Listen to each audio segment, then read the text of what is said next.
Well, hello, and welcome, people. Welcome to a TriCast, a tricontinental stream on your screen in front of you. We have myself, we have BurnEye, and Paul Cook, and we are going to delve into some scientificness today. So, welcome everybody. Thanks for being here on whichever channel you're on. We're streaming on 4 channels. Bernie has to have 2 channels. 4 YouTube channels. He's very competitive. Paul Cook, AutoDidactic, BurnEye, and my second crypto, Alchemist.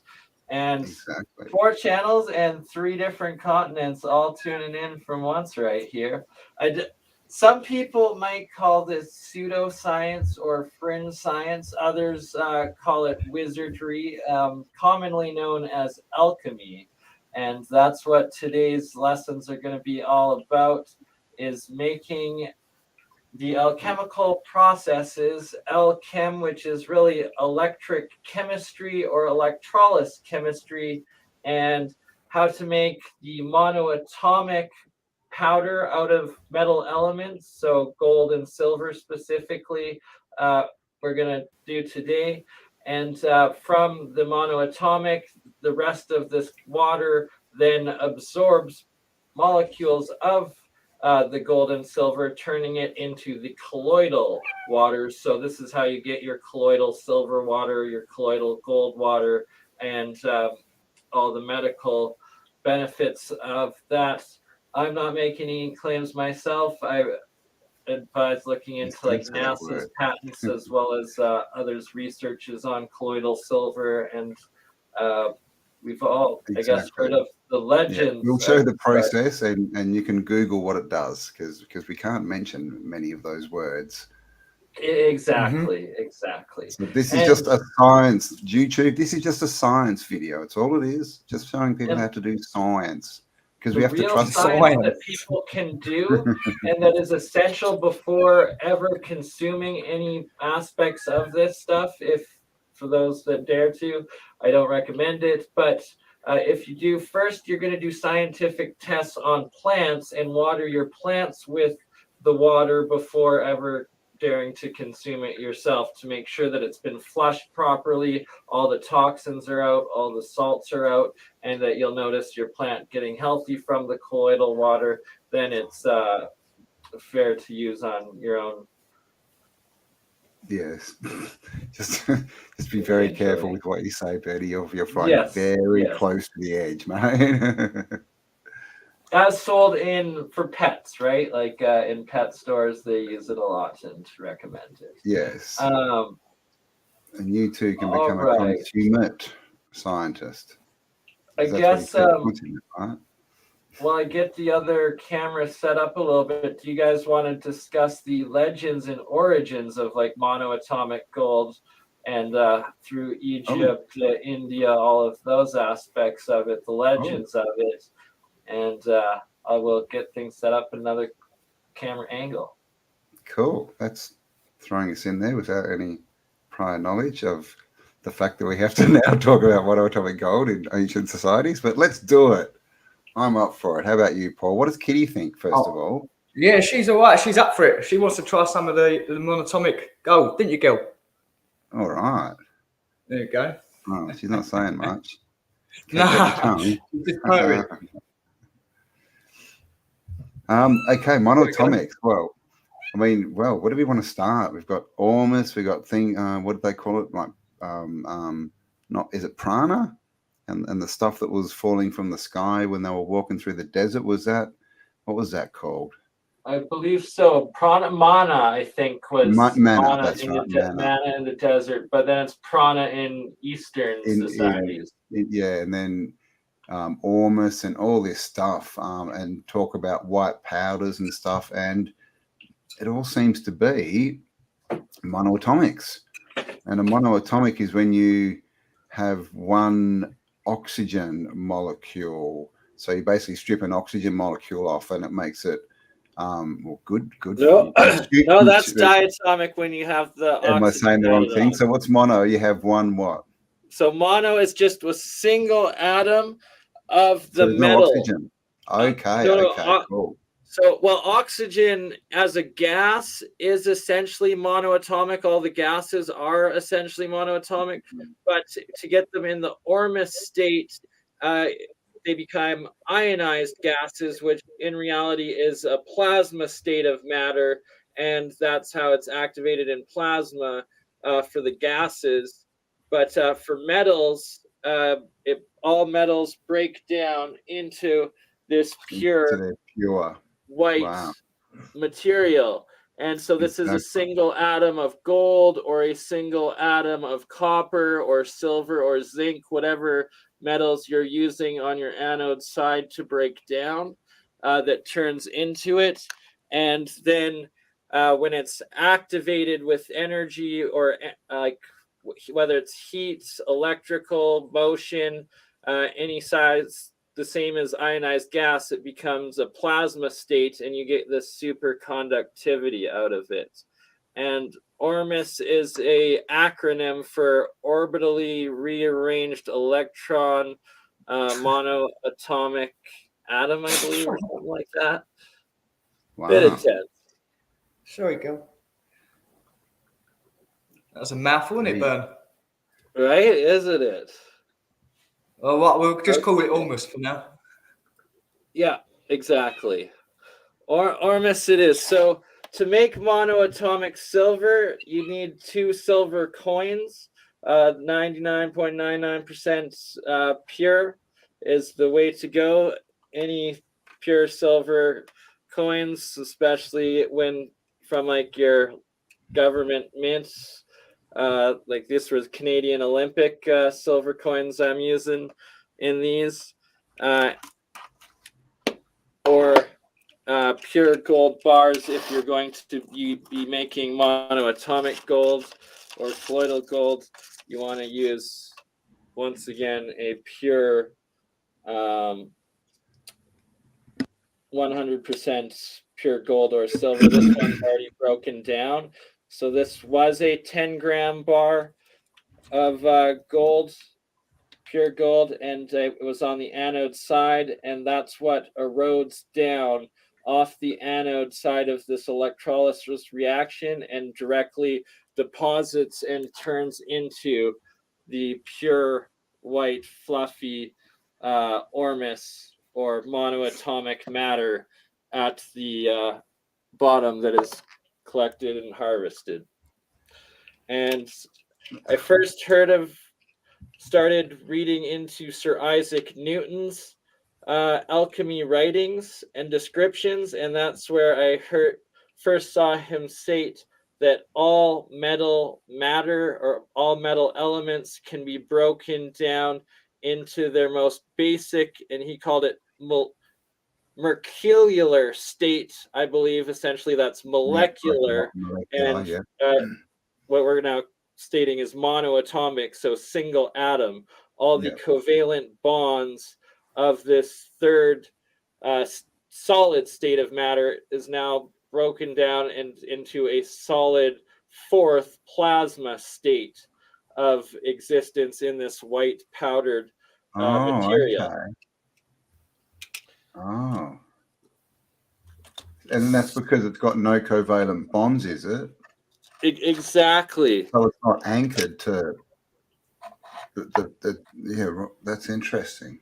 So another key crucial part of that I will show back over here is that where I learned from the Keshe Foundation is nano coating, and that's where you're breaking the third solid state of metal down. So these are copper, and you can break it down through corrosion, like lye material exposed to copper will break it down, or through flame, like a plasma arc flame hitting it will also break it down, and or through the electrolysis process that we're about to do as well will break it down, and it's breaking down all the covalent bonds of the, for this instance, copper elements to each other into an outer amount where nanostructure where there's only one single covalent bond attached to the outermost atoms of the metal remaining. And by doing that, it's then able to interact with the monoatomic plasma state matter and elements. And that when you combine the two, that's how a lot of this plasma free energy technology works out. And it's a huge part of the Keshe Foundation's science and technology. So are all single molecules? That's what they are, aren't they? Like a molecule of gold? Is that a molecule or an atom? Essentially, both the same thing in that case. The same thing. Yeah. Okay, that's why I'm confused. Are they? If it's not bonded to anything, if it's a monoatomic, is it essentially a plasma? Does it become a fifth state element? Is that what you're saying? Yeah, fourth state plasmids, exactly. When they're in that. Wow. And so another key part, you brought up oxygen earlier. Is that how they make the star in the jar? Yes, what you get it into that state, and then you start pumping more energy frequencies into the reaction, and then it'll create a plasma arc within it. And I've seen it done in other ways, where the plasmids form from the frequency, and then that sonoluminescence starts within it, creating the star in the jar. So it creates an arc, so it creates a second point. So is that a wormhole? Essentially, it's a plasma field. So it's that arc of electricity goes between the anode and cathode, and everything in between it becomes ionized. Okay, you need the anode into and cathode plasma state, or this ionized state, and that's a huge part of Bob Greenyer's key research from the Martin Fleischmann Memorial Project on ball lightning and all the transmutations, cold fusion that happens in ball lightning. They call it EVOs, exotic vacuum objects, but it's not a vacuum, it's plasma. So it's plasma objects. Anything that gets exposed within this plasma energy ionized fields then is essentially going into a higher dimension of existence, and where all these transmutations, fusions, cold fusion happen, and supposedly also these time warp, dimension warp things as well start going from that. We still get ball lightning because you don't hear of it much anymore, and you don't hear of spontaneous combustion anymore either, do you? It's like there's less electricity in the atmosphere or something. Yeah. So another. Yep. So how long would that process take then? Like if you've got the silver in your hand to when it's good enough to drink, it'll start making some in about 15-20 minutes. I'm gonna set it up and show everybody a live reaction here. That's why I was gonna get you guys to talk for a little bit while I set it up on camera and have it going. But the key part is that you can see the white layer there, the monoatomic, but then above it is this blue-green turquoise layer, and that's diatomic, where, because electrolysis is electricity going into salt water, and then it breaks the H2O into hydrogen gas and oxygen gas. And if you're doing it correctly, it will erode the anode metal side into this monoatomic state, but if done incorrectly or just disturbances happen, one of those oxygen molecules from the water, instead of turning into oxygen, instead bonds with the metal that your anode, and then becomes oxidized, diatomic, and that is where it then becomes poisonous and heavy metal poisoning occurs. And it's from the reaction of the electrolysis, that oxygen bonding on the anode side with the metal breaking down and turning into this blue diatomic stuff. And then the red, I believe, is like where it's hydroxide formed plasmid pieces as well. So it's the oxygen and the hydrogen molecules bond with the metal, and then it's also becoming poisonous and a heavy metal particle as well. That jar, man, just looks like, you know, the painted hills and that desert that's different colors, like, doesn't it? Rainbow Benjamin mountain. Balderson, Oh yeah. So Ben Balderson talks about, you know, the anode cathode is that there's the sun and the moon. I mean, if we had some massive reaction to, like, literally that's laid, like, because that just looks like what we see in photos of the deserts, doesn't it? Like, it's weird. Yeah. Doesn't it, right? The red and then the blue sky in between. That's a very good looks point. Like a bit of red sandstone. Oh, it's just freaky. Right? Exactly. And I'm glad you brought that up, Paul. I was just about to say, one of the key experiments that I want to start doing is mixing these different, like, plasmid or nano particles, because that's also what all this is nanotechnology, and start mixing these monoatomics, Ormus particle stuff into geopolymers. And I'm guessing that's where we'll be able to make, like, the battery bricks and, like, the supercapacitors and all of these other metamaterials and building materials, just like the ancients did. Yeah, that's right. There's already a chemical out for that, though, Burn, where you can turn a red brick, or you can turn something like that into a capacitor already. There's a chemical called PDOT. So there's two chemicals. You've got to put a primer on it. It does something to the molecules, and it allows them to act as capacitors inside the brick. So I'm guessing what that essentially is doing is breaking it down, what Keshi calls nano coating it, but you're breaking down some of those covalent bonds to then be able to interact with this Ormus or plasma state matter. And I also theorize and predict that what they call quantum matter, it will be this plasma state matter. It's one and the same, just a different name for the same effect or same higher state of physical matter. Mm. And this Yes. This is also where, like, super conductivity comes from, and all of that, but at room temperatures, not at extreme freezing or extreme heat, but just natural temperatures, like the universe and the world operates. It's interesting, isn't it? Because we get told that alchemy's, you know, people trying to turn lead into gold, but clearly gold's got something to do with it, but they're not turning lead into gold. They were making probably monoatomic gold, right? Exactly.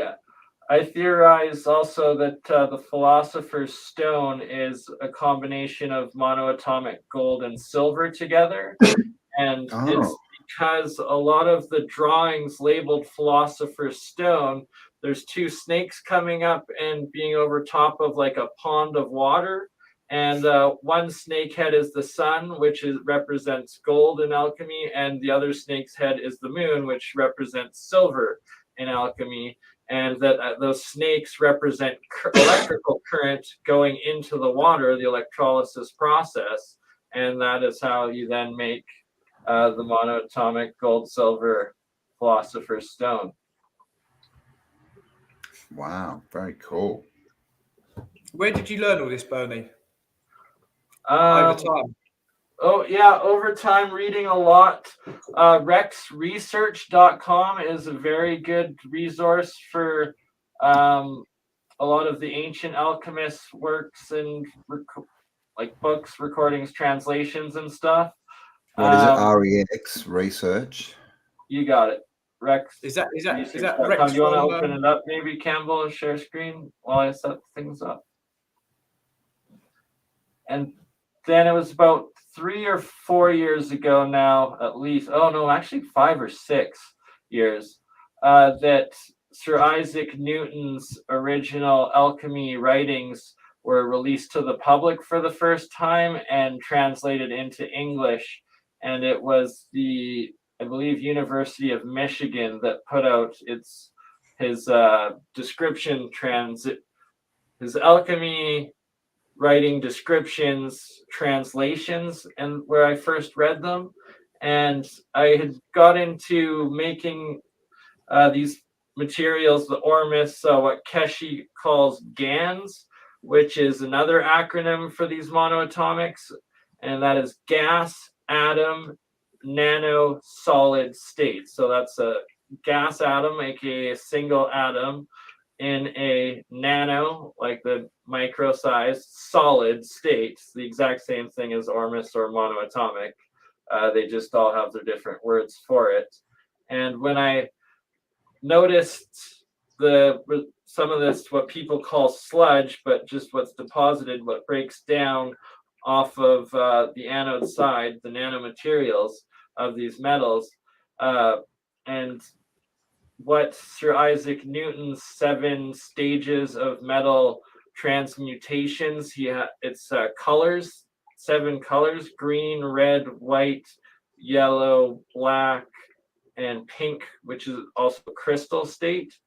And that I had essentially been creating all of these 7 states within my own experiments, and that I've been able to break down and turn about 10 different pure metal elements now into each of these colored particles and states, transmutational states of that he has described and written down. And so like the blue state is the oxide, the red state they call the mercury state or mercurial state, Isaac Newton as well as the ancient alchemists do. So I don't know, did transmutation happen? This one was strictly copper on copper that created this, and often I get this pure red colored material off of it, and it's what they call the mercury state. Anywho, there's also yellow, the sulfide state or the sulfur state, and when you have an electrolysis reaction going in, and you cut the positive inside, so the anode off, and just have the negative cathode going in with current still active, it will turn all of the particles yellow instantly. The monoatomic or the diatomic, if it was white or blue, everything that's in the water simultaneously will just go yellow.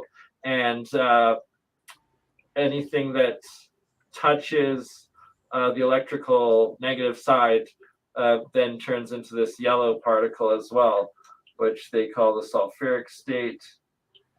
And finally, there's the pink state. And when you have the current live or keep a metal active in the salt water energized, or in this monoatomic material energized long enough, the metal itself will turn into this pinky red color, and it'll reflect light and grow actual crystals, transparent crystals on the outside of it. And that is the crystalline, fully energy active state that Isaac Newton states metals are able to be transmutated from one metal into another metal. And I fully support this thesis, hypothesis, technology of cold fusion.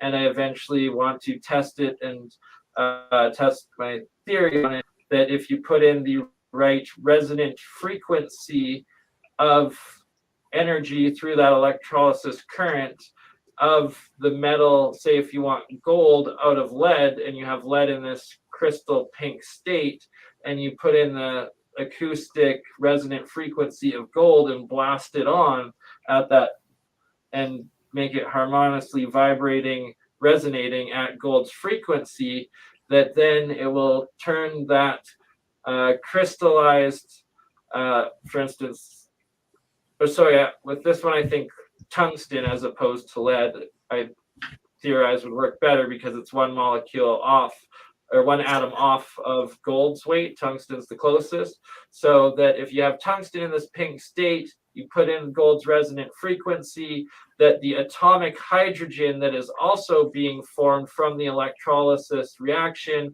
will actually bond with the crystal metal and transmute into that solid physical gold and come out of it like that. And I do believe that I have actually produced that result a couple of times in small amounts throughout my experiments in the years.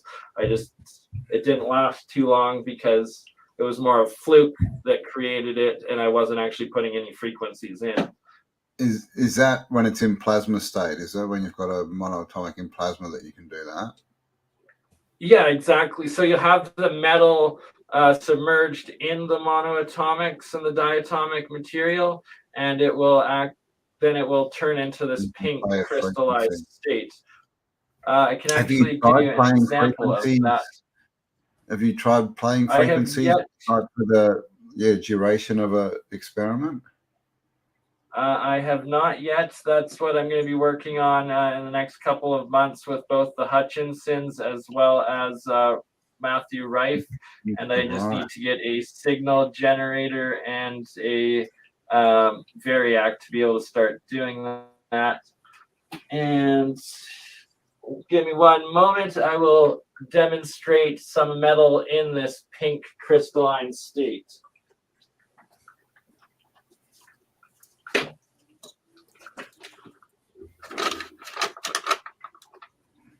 All right, you got anything to say, Mr. Cook? No, I'm just in awe, mate. I just can't believe it. What kind of ore? Is it silver ore or is it gold ore? Iron ore. Iron ore. Yeah, no, I'm looking to make this myself, so I'm just literally like soaking it all in. Writing notes down, yeah. I mean, it's interesting, isn't it? And this is, you know, again, and just to YouTube, if we do use the word consume, we're talking about plants, like using it, watering plants with it, because that's what this is all about. If you use it, it's for the garden, right?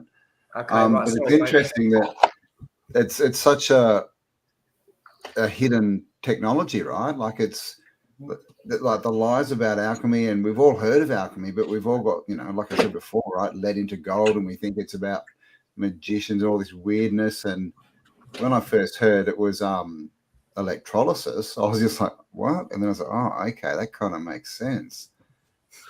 So you can see here the copper wrap going in, the copper coil, and how pink and red it is there. And then also the aluminum here and how it's pink and red. And I have them both like half submerged and then up above into the oxyl jar, but oxygen, and then connected between two copper wires into each other. Thus, it's creating a differential between it and still a little bit electrically charged. And they're both connected down into this ormus material. And this jar has been sealed for a couple of years now. And over time, it's turned all of both the aluminum and the copper into this red pink crystalline state, this active state.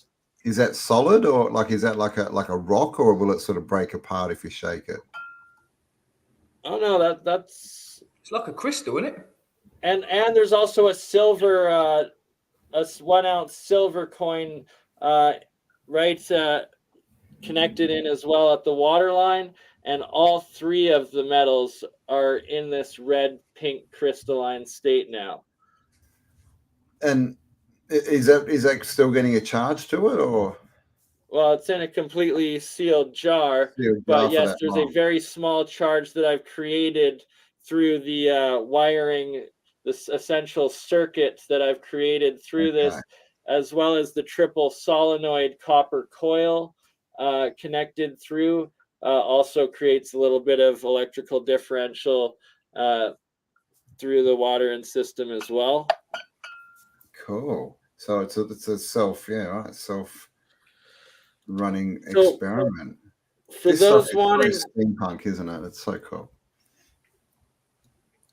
Sorry, Campbell, I missed what you said there. I said it's also steampunk.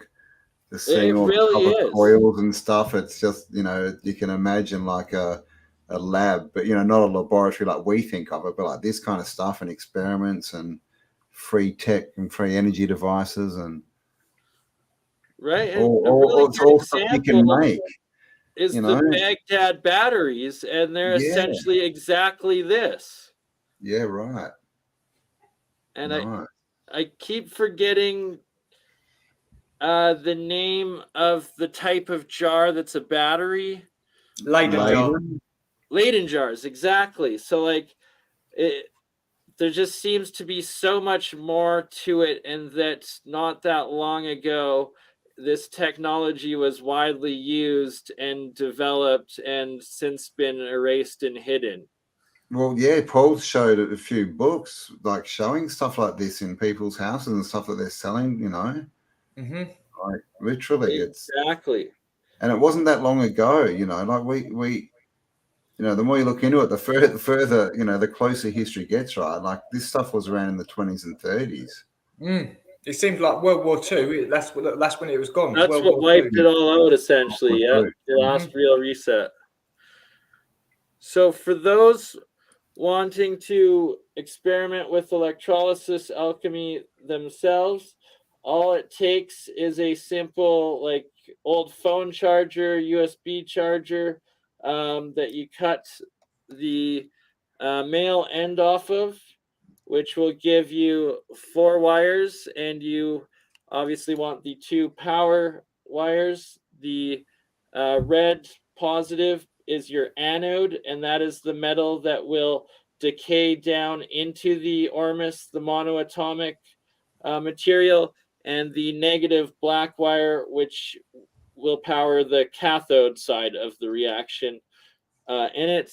And the white and the green are, I believe, sound, and that's the next step in my experiments. Will be connecting them and starting to broadcast frequencies into the reactions. Nice. Oh, and what did we lose? A camera. We lost something. And yeah, I was thinking before, Bernie. I think you definitely need to start up the Bert and Ernie science show, right? Get science passion for kids. Like I remember when I was young, like we had this dude in Australia. He was called Professor Sumner Miller. He was this crazy like dude with his white hair, looked like a crazy scientist. But he'd literally show you all these really cool experiments, like stuff like this, and it was aimed at, you know, primary school kids. And that was just when I was growing up, and that stuff just doesn't even exist anymore. So it's yeah. Right. And yes, I will be. It's in the workings. And we remember the Curiosity Show. Did you guys have that? No, I don't. So think you guys are, yeah. I'm old, right? We had that as well. Mate, I'm only a couple of years behind you, mate. You know, oh, well, you're more than a couple, but yeah. How old are you then, Cam? I'm older than you think.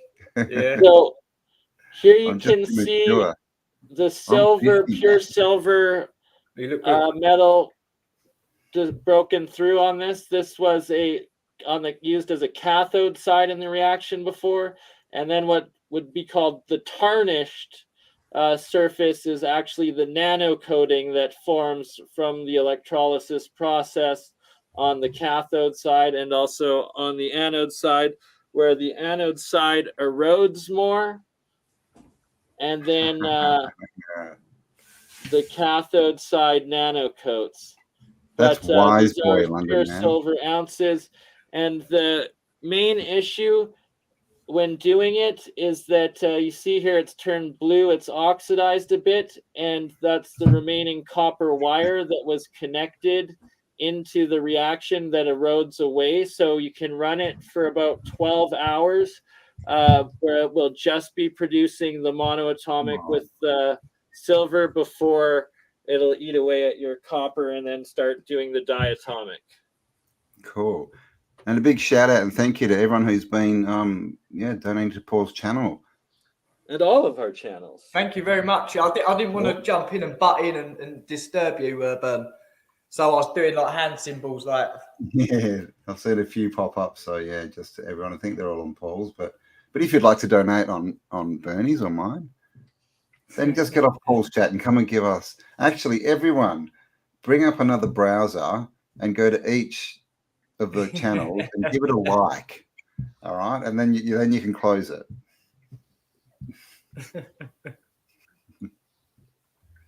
All right. So right now I am connecting 2 silver coins to the anode side of this wire.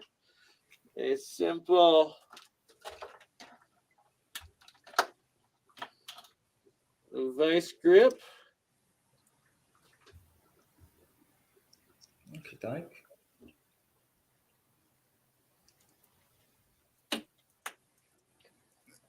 So that was 2 silver coins with the wires in between, and just With the negative, or sorry, the positive wire in between it on this one first. Yep. Cool. So where are these wires connected to, BurnEye? Like the power source? At the other end is just a USB, micro and USB. I can put that in a normal plug, and that can go in the socket in the wall. Yeah, literally, I am going to plug it into just one of these guys right here. Yep. And plug it into the wall, and that's how I'm doing the process here. Wow. So it can be done. It's something that can be done at home quite easily when you've got the material. Yeah, exactly. Well, USBs are great because they're such low amperage. It's like they're perfect for it. Did you say USBs, Cam? Yeah. Yep. Okay. I'm just making mental note of this because I'm gonna. Yeah. So if anyone, and I'm sure everyone has USB cords, right, that don't work anymore. You just cut, the end off that's not the USB bit, strip it, and you've got a power source. And it's interesting, isn't it? Like with electricity, like how programmed are we that don't touch electricity? It's so dangerous. It'll zap you. Yeah. Blah blah blah. Leave it to the professionals. And then the next biggest thing is don't put it near water. Yeah. So we've been very naughty. Very naughty. But that's the thing, though. This is all done, and you get taught this early at school. They program you early at school. They make you fear of don't put your fingers in sockets, don't put electric near the water. So when you're at school, you develop that fear, and you carry that throughout your life. And even before I started learning electrics, like I noticed the difference because when I'd go near a train track, even though the train's live and I can step on the track, it's not going to do nothing to me because you have to connect the circuit, right? But when you was a kid, you didn't know that. The fear would stop you going over there. You think, oh, I can't go over the track because you thought it's going to get electrocuted.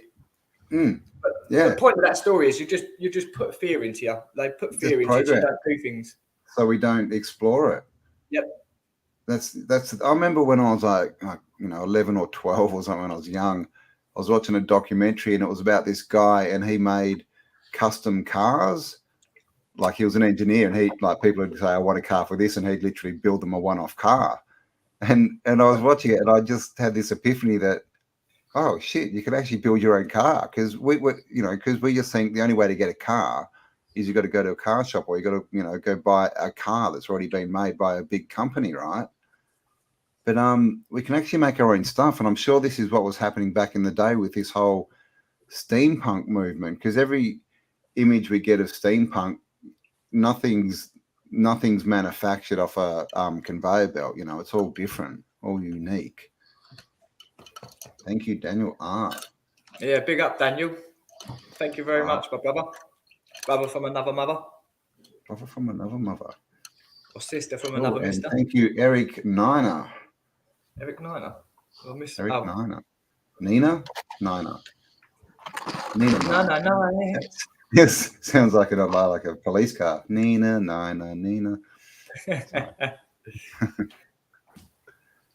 Thank you for exposing the truth. All right. Yeah, it's a group. It's just bizarre, isn't it? Like what's going on in the last couple of years, apart from everything else, like the fact that this research, we were literally researching resets and then one happened, then one hit. Like we were sort of looking into it like a year and a half before it, and then suddenly we're in one. And then suddenly all this, like, I just think, like, how could all this stuff that you've been showing, how could it all have been there that long and no one's, I know. I can imagine people stumbling across it, but no one's alerted anyone. No one's said anything. No one's written a book. It's bizarre to me. It's like, well, Are we on a different timeline or something? Like, what's going on here? Again, I just think it's started just from school, like your program. So when you see this stuff, it just dismisses it. Look at it. Yeah, you just like it's there for everyone to see. It's just when you're aware of it, you can then you see it. But school makes you unaware of stuff. So that's what it is. Your program just to go to school, be a slave, be a sheep, pay your tax, go to bed. That's it. Yep, exactly right. And that all comes back, like literally, that you can trace that directly back to the orphan trains and the orphans, you know, and they were just, you know, program, this is your reality, you go and work in a factory, and then over time the working age went up so that the programming time could get longer, basically. Yeah, so it's a madness, isn't it? I mean, have you looked at workhouses? And obviously, I know you have. I know you've looked at workhouses. I mean, in London, they had like children working in workhouses. Yeah, and a couple of months have you ago, looked into the like what do you call them, like corporation towns? Yeah, like they used to build like whole villages and towns. Like there was a Hershey's chocolate town, and that was where the factory was, but also everyone who worked there lived there. Yeah. And basically they got free boarding, but then they'd go work 12 hours a day, and they had 14-year-olds and stuff working there. And it's literally how they introduced this whole paradigm of that's what you do. You just go to work, and that's just what you do down here, right? Again, it starts at school, doesn't it? It starts at school. They program you. Like that's the goal at school, is to groom you into what you're going to be for the rest of your life, to pay tax. Yep. That's all it is. That's all it is. It is, I know. So, to all the truants out there, congratulations. You passed the test. You skipped a lot of the programming. I actually got called in year 12 in my last year. I think it was my last year or my second last. And I had to go to the principal with both my parents, man. And I didn't know what it was about. I'm sitting there and they're like, oh, well, you've been away from school like so much that if you take another day off, we're not going to let you graduate. And my parents thought I'd been going to school every day. And I'm just like, oh, fuck.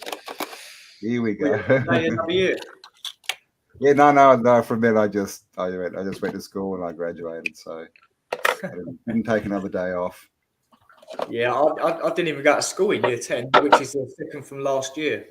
Didn't even go to school. I bunked it. I was playing poker and Monopoly with my mates with my dinner money every day. We'd go and nick a packet of Smash and some sausages from the shop. And we was only kids, 15, and then we'd go and cook that with some gravy, like bangers and mash, and go and play poker. Wow, man. Crazy, eh? Oh, yeah, God. No. At least we escaped the programming. Yeah, that's it, man. That's the main thing. That's what it is. I went to like 7 schools, so like my schooling was. Oh, I'm not muted right now, am I? You guys can hear me? Yep. We can hear you, Mr. Burn. Okay, so I've plugged it in now, and the 2 silver coins are the positive and the anode side up here. And then just to accelerate the process for the live demo right now, I actually used one of my triple copper solenoid, what Keshi calls Keshi pain pens, but they're essentially 3 copper coils inside of each other. And I've got that connected as the cathode side, which then creates a much larger electromagnetic field and accelerates the process. And you can see all the bubbling coming up off of that cathode side. That's the hydrogen being produced through the electrolysis process. And there's both big bubbles of collected hydrogen as well as very tiny small ones that keep flying up nonstop off of it all. And that's a major part of the science of free energy that we'll be going deeper into this year and actually figuring out, because there's atomic hydrogen isotope being produced, which is like essentially your monoatomic, your Ormus, your GANs hydrogen, and has probably unlimited nuclear cold fusion properties and field properties. And then there's also potentially hydrogen 4 gas, as well as hydrogen oxygen, aka HHO vapor mist state plasmid as well. And essentially one of those three or a combination of those three is what is referred to as Brown's gas, or what Stanley Meyer was able to create and harness and use for the water-powered cars, or what's called hydrogen-powered cars, but Brown's gas energy. Which of course are and fake news, but it can literally be made out of salt water as your fuel tank, the liquid you're carrying as a fuel, that then has this reaction happen right before the gas then gets pumped into the chambers of the combustion engine. We're definitely gonna have to do a video on how to do that, on how to God, can we even say it? I'm scared of getting like bloody banned. On how to have an alternative source of power for the hydrogen fuel. No, hydrogen fuel is the future, and it's a deep dive into hydrogen fuel, which even the European Union and Canada acknowledge is the fuel source of the future. It. And it stops global warming, right? So there you go. Save the planet by watching that's what we're doing. We're saving the planet, global warming. So you can see right up top here, right by the coin floating, is starting to accumulate this white cloud of material. That is, in fact, physical monoatomic silver. And that as the reaction keeps going, it'll start producing clusters and clumps. I guess it's called plasmids or plasmoids of this fluffy white monoatomic silver material. As the silver coins erode off the anode side, and then it'll eventually start condensing and particulating to the bottom, condensing just like I've got collected, demonstrated in this jar right here. Look. And the key is once it starts, you can there'll be enough that forms on the top layer that's still floating that you'll be able to suck out with the turkey baster and harvest, or a small syringe sort of thing, and you harvest it both from the top as well as what collects at the bottom. And you use these while the reaction is still going and while it's still in this pure white fluffy monoatomic state, because it's kind of a dirty electric method that I'm using right now, because I don't have control of what frequencies, what voltage, what energies I'm putting in. And at this 5 volts that is I believe the standard amount coming out of this USB cord, it'll run consistently for anywhere between 3 to 12 hours of producing just the pure white stable monoatomic matter, and that you collect it during that stable initial form of the reaction before it then decays into oxidizing and producing the blue diatomic materials and other hydroxides and everything else that comes later on with it. And cool. All right. So 3 things. One, when you say erode, like that just basically means that the covalent bonds are being broken and the oxygen's rising and the gold's for sinking. Yeah, so erode or corrode, I guess it's the metal of the anode material that is breaking from its solid state down into absorbing into the water or the chemical reactions of the electrolysis, where the option is it either bonds and forms into an oxide with the metal, or a hydroxide with the metal, or forms into oxygen O2 gas and bubbles up, and then the metal that is breaking down remains into this pure white monoatomic state.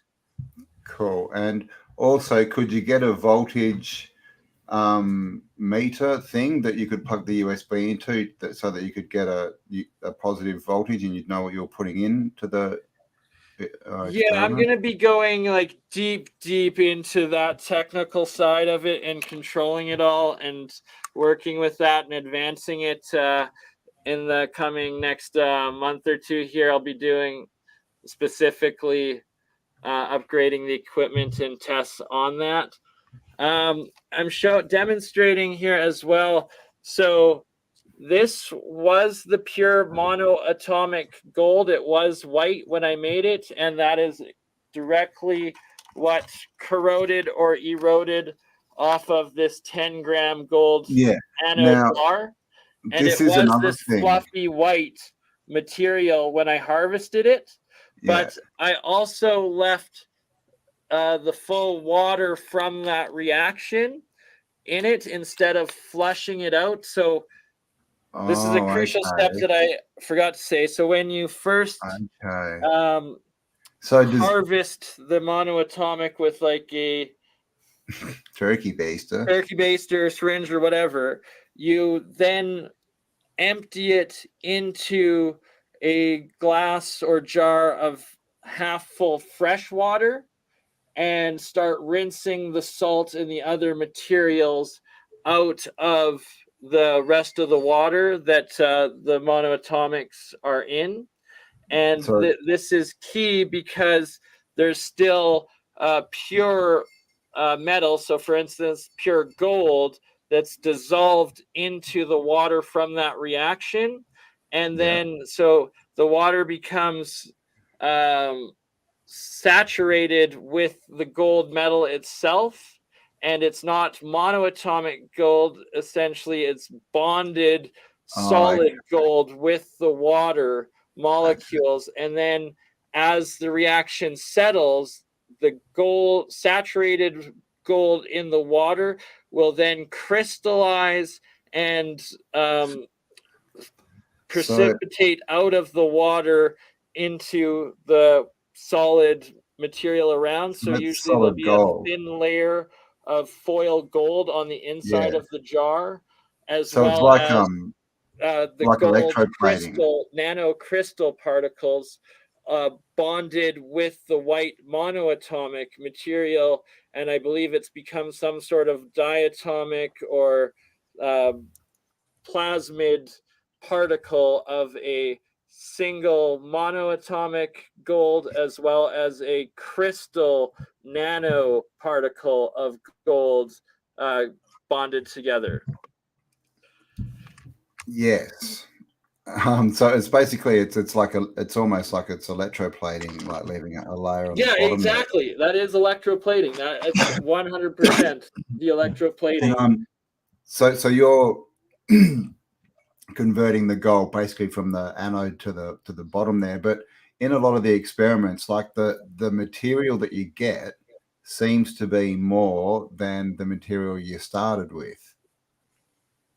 Yeah, that 100%. That is known, like quite often recorded process of through these reactions, especially with gold and silver.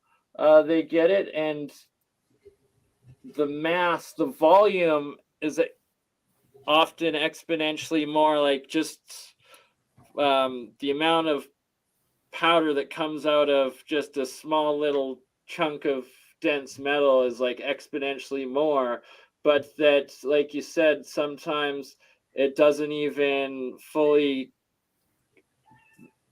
the mass of the anode and cathode doesn't decrease to the same mass of the ormus that is formed, sort of thing. Yeah, so you're creating matter out of more matter out of nothing, essentially. Out of thin air, right? Because when I was talking to Benjamin Balderson the other day, he said that there's people out there, and he said they're actually showing it as the way to make colloidal silver is using 2 silver coins on like the one on the anode and one on the cathode. And he said someone was doing it, and they ended up with this really big buildup that was about double what they'd started with, and it seemed to be like the gold. I'm just wondering if is there a way, like could you literally produce gold or silver like out of thin air? Potentially, and that has to do a little bit more with some of my other experiments that I will be doing with actual gold ore connected to the anodes and cathodes and growing the crystals out of it, as But well as once I it's get signal generator and oh yeah, that could help. Variac to control the different frequencies and energies of it to see if we can do that.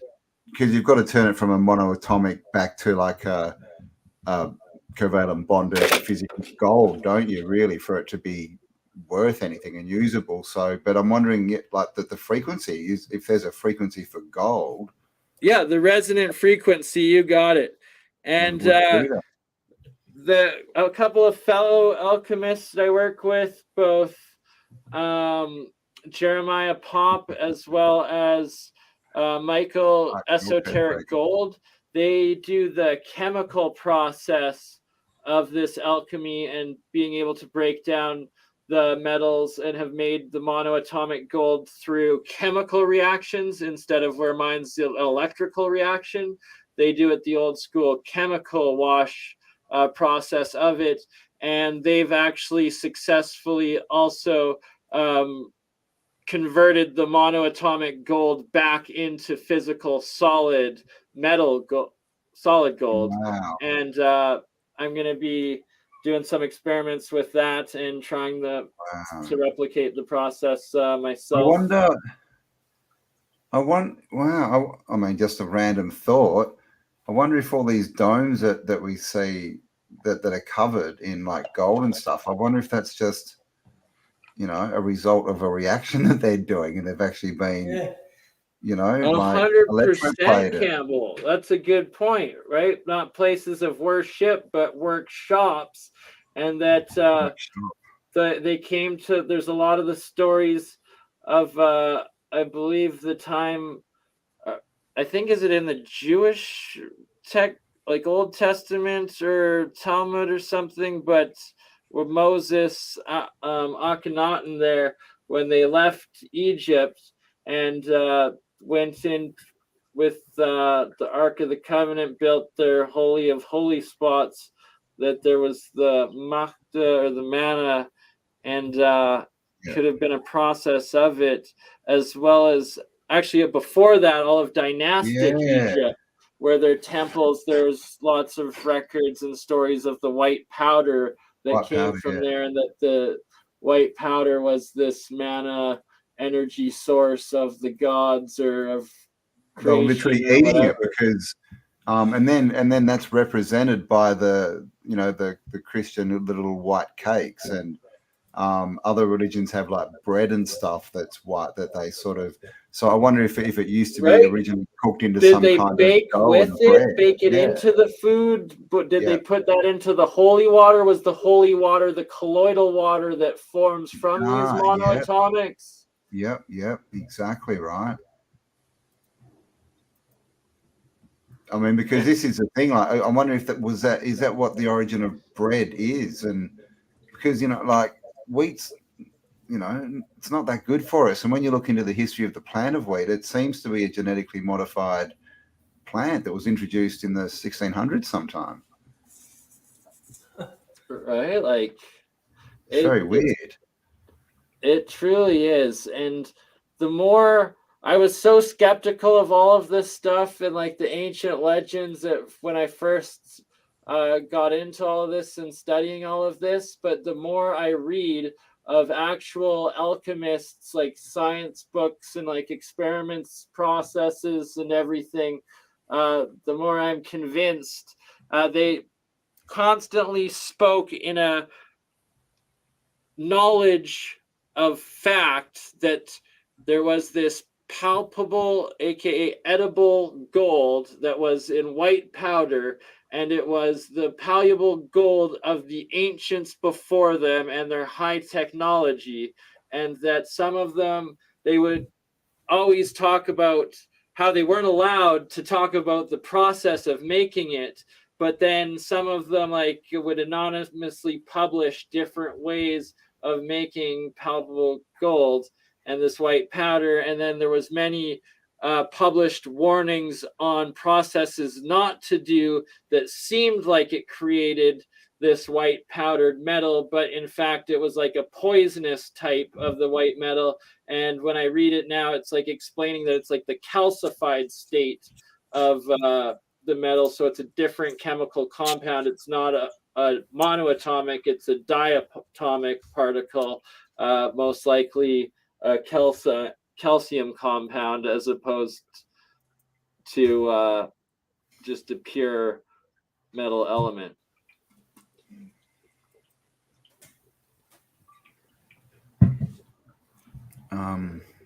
Is this Okay. So when you were talking about rinsing it, you know, putting half water in and rinse, like how do you rinse it? How do you rinse water? Good, very good question, Campbell. Good sir. Sounds like a paradox, doesn't it? It does, right? Rinse water. How do you do that? Well, you put the water in and then you pour the water out. Well, yeah. So actually, best way to demonstrate. Basically, and when you say rinse, are you basically, is that like diluting? Is it like you're diluting it to half, then getting rid of half of that water? And actually, what you want, I said half full when collecting it from the reaction itself, because it'll be fluffed up and it won't be condensed like it is settled here in this jar. So okay, that's what you essentially want to do when you're rinsing it is be able to pour out all of this water. Oops, sorry. There we go. All of this water, and leave just the remaining monoatomics at the bottom, and then fill it all the way up again. And let's actually just do a demonstration. That's easy enough. Big up, Susan. So, and I make sure when I make it, I rinse the monoatomics or the ormus 9 times fully, flush it, rinse it 9 times before starting to use the colloidal waters to start watering my plants and my animal, and eventually myself that I test myself onto. So you can see here that it's just the monoatomics remaining now. Yeah. And you have the pure water right here. So this pure water is what is now referred to colloidal water. So when you rinse it, do you keep both parts? Because you'd essentially be making double the amount, right? Sorry, say that again? When you rinse the clean water, you're adding like the same amount of water again, and then mixing it and then splitting it. So do you keep both parts? Are you literally doubling every time you do it? You're doubling your amount of what you've got? 1 second. So if you wanted, and sorry, you know you have clean water, tap water, I just use my clean Canadian tap water. Preferably you want spring water and or distilled water if you want to do it from a scientific method, or purest method possible, use distilled. But for this case, I'm using at least tap water. So I filled the jar back, or the bottle back up. So now the monoatomics, the ormus, is oh, you're filling that bottle back up. Okay, I've got you. I was thinking and you it will eventually settle back down to the bottom again. Okay. And gotcha. It's that you never ever.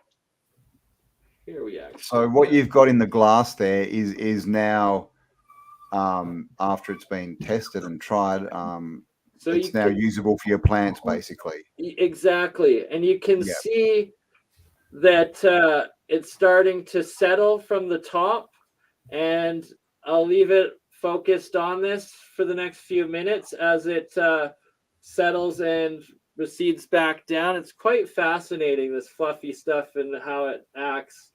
But yeah, it'll settle all the way down. And when you're rinsing, flushing it 9 times, you let it settle for at least 12 hours. I usually do 24 hours, a full day, before doing another rinse. So it'll take 9 days of rinsing it before you get the final clear colloidal waters that are usable for plants. And that you can bathe in that salt water, apparently. I'm not not health advice. And if it turns blue, that's diatomic, so don't. But if wow, there you go. Anyways, we'll just refer to people to the Keshe Foundation. Keshe Foundation for stuff you can do with it.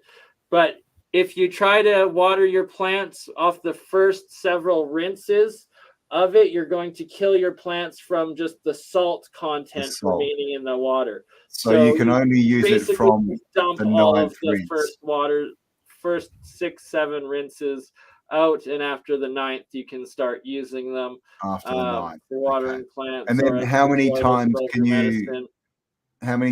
you rinse it after you've hit 9? Can you just keep refilling it?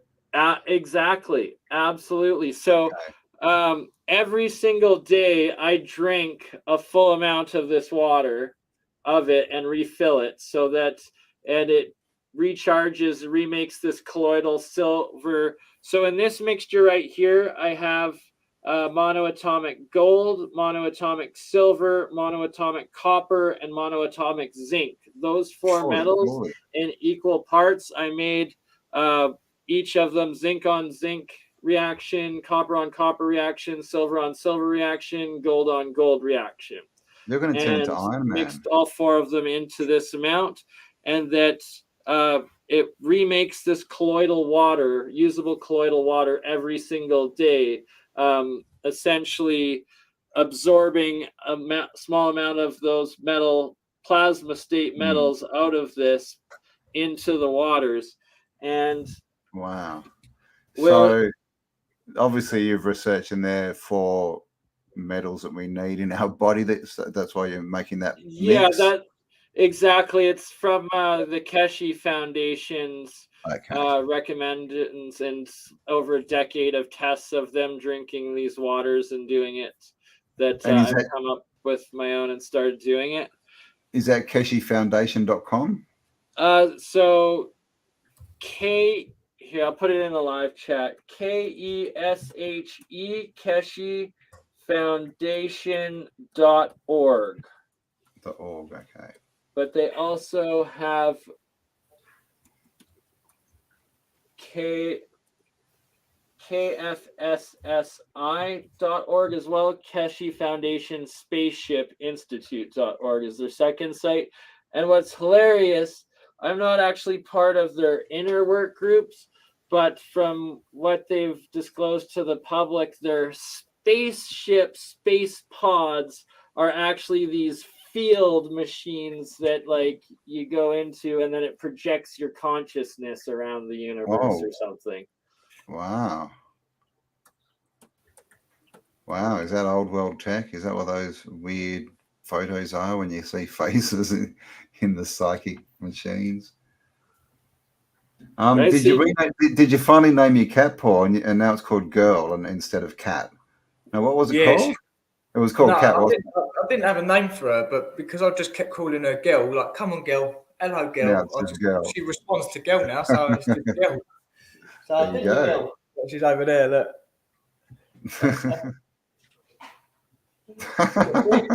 All right. We're almost got a TikTok cat video going. Crazy cat. I'll tell you what, when I go to Malta for a couple of days and I come back, I'm going to film that because she sleeps with me. She sleeps with me. She cries when I leave. She don't want me to go anywhere. Yeah, when really. I come back after a few days, she's gonna be one of them. One of them things that goes viral because the cat's going mad. Yeah. When you come back, she'll be like clinging onto your leg as you walk around the room. Yeah. She loves me. Yeah. Chasing her tail. Well, I hope no one misgenders her, because, geez. No. I'm like Girl. If someone calls her boy, I think you're going to have to go for it and TikTok them, get them cancelled. Yeah. Pronoun on a cat. Pronoun on a cat, man. What are her pronouns? Girl. So you can see already how fast this has settled. the exclusion zone of no particles, the clear, pure water compared to the monoatomics or the Ormus. And like, it's just so fluffy and like, it's a different state of matter. It is plasma state and just fascinating stuff. Well, and supposedly when you rotate this material at several thousand RPM, it starts actually projecting a physical plasma field that you can interact with, just like I've seen some videos of the Keshe Foundation's like highest test reactors where it looks like a giant ball lightning field that's created around them. So what's the deal with mercury? Is it possible to do this with mercury as it's in a liquid state, or is that the only metal that can't be monoatomic? So I predict it is, and that you just connect your anode charge to the liquid mass of metal that will be at the bottom of the water. Yeah. And just have an insulated wire going into it. That'd be interesting, because when you said spinning it in a vortex, like what are they called? A centrifuge? Is that what it's called? Centrifuge, yeah. Yeah. I mean, that's what we hear was a power source for Vimanas and things, right? Spinning mercury. Exactly, right? I fully agree. And there's so many more tests that I will be doing over the coming months this year with it all. There's so many more ways to level it up and just rediscovering this ancient science and technology of alchemy that clearly was higher science, higher technology. It was alchemists were their entire medical system, their chemistry system, their maybe that's what the palaces were. I always try and work out what the palaces were with all the big gardens. Maybe they were full of alchemical stuff, and they were making water and watering the garden with it. 100%. Because people weren't living there, that's for sure. Like, alchemists were responsible for most fields of science. And it's just bizarre that it's so simple. Like, literally everyone could just have this going in there. It's not hard at all, right? Exactly. But we've been taught that it's this big, weird, strange thing, and they try and link it to like magic, so it becomes, like a fairy tale and not really real. Pseudo this and that, and it's wizard, it's not true, and everything. Yeah, they just don't want people knowing the truth and how advanced it was. And another major part of ancient alchemy was the oils, or the essence of like a herb or an animal, a mineral, anything like that. And what they were doing was collecting the actual oil chemicals, the amino acids, the DNA, the different what's the word? Particles, I guess medicines, but like just chemical components of plants. And what are they called when they used to sell it? Apocryphes or something? I don't know. But I mean, we've been taught that all food is chemical. As in, we need whatever, right? Bits of calcium that are in an apple, so you eat it and then you get it. Like it's like balls, right? They're into their balls. They want us to think it's like balls sort of floating around that I don't know what they're supposed to do then. But it's all much more frequency and electrical. I look at it more as food is full of like keys, right? And they go in and they unlock locks, right? They unlock stuff so it can work. And then so when you have this dead food, nothing unlocks, and that's why people get full up with stuff and nothing works, and they start getting sick. But they want us to think it's all about calories, right? Calories and kilojoules, and everything's this physical, Yeah, that's why they've done that, though. Really, they made you focus on calorie intake, protein, and carbs. And the reason they've done that is so you don't focus on the quality of the food. That's why they've done that. Yeah. Good point. Yeah. So we don't see the food as the food. We then see it as a part of a number. group I of need to hit foods or a 2,000 number. calories a day. I need to have X amount of protein. I need Exactly. to do this. When No, in fact it's the energy and the frequency of it. And the thing is, short term, like that would actually work if you changed and you were going on that, but you'd be getting unhealthy as you lost weight. It's not because you're getting healthier, it's because you're getting unhealthy that you're losing the weight. I've been doing a lot of research recently on food, and it's all to do with your gut biome. That's what it's all about. Yeah. It's all about harvesting. It's all about harvesting all the little bugs in your stomach and keeping them happy, because they're the ones that create the chemicals for everything in your body to work. Exactly. It's literally, it's like your brain. Your stomach, you're not your stomach. Your gut is your brain, really. Yeah. Well, if right? your You trust your gut. Yeah. Gut feeling, right? Yeah. Go. Yeah, honestly, I can't believe like what I've been learning over the last few days about food and the gut. The gut's the third, isn't it? The third biggest like nerve complex in the body after the brain and the heart. Yeah. The organ, yeah. I think serotonin is created in the gut. Did you know that? Oh no, yeah, right. Yeah. I mean, that would make sense because it's got a direct link to the brain. Yeah, serotonin is made in the gut. Yeah, wow. I mean, and this is the thing. If we were taught to look at your gut as like a factory, right? Yeah. It's like a factory, and so it needs these materials, so that the workers can do the right thing. Then it's a completely different way to look at how we feed ourselves. Completely different. I've literally changed my whole everything. Since I've been learning about this stuff, it's changing my life. It's changing my life. I definitely don't want to go near antibiotics ever again. Well, I mean, look at the word antibiotic. Yeah, anti is against, and bio is life. It literally, and it's by definition, it kills life. Like your antibiotics, like, you have to eat when you take your antibiotic. Why? Because you have to dilute it, because it's going to kill all of the bacteria in your gut, including the good ones.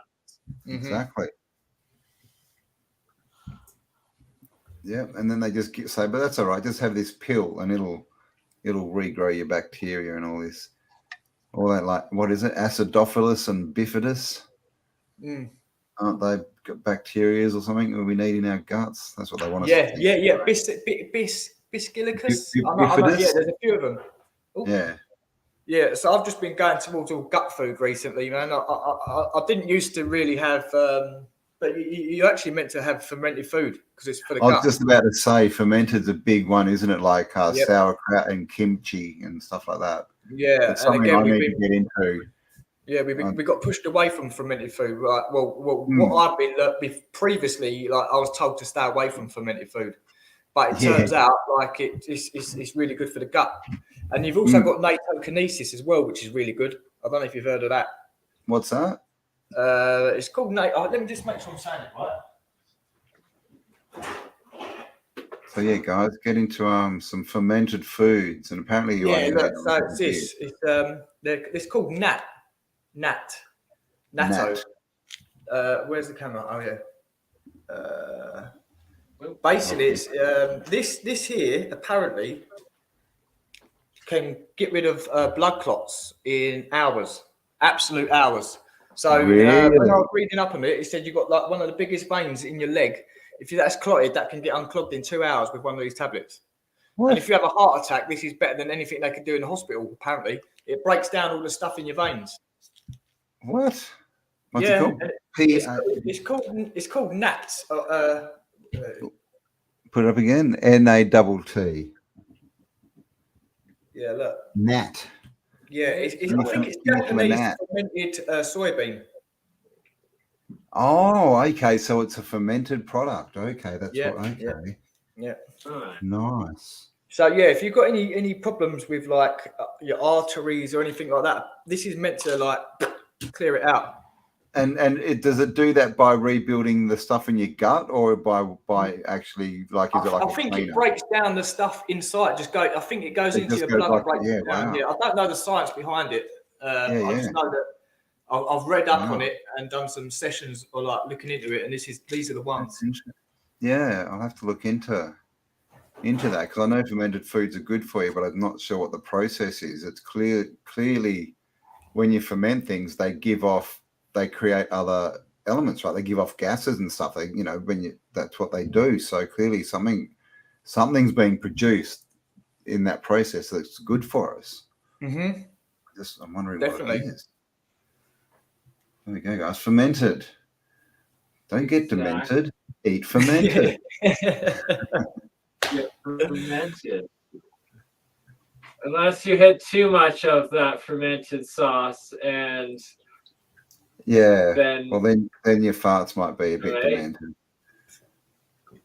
I was thinking alcohol, and you'll get a little demented off of. Out of the bar, you will be scented.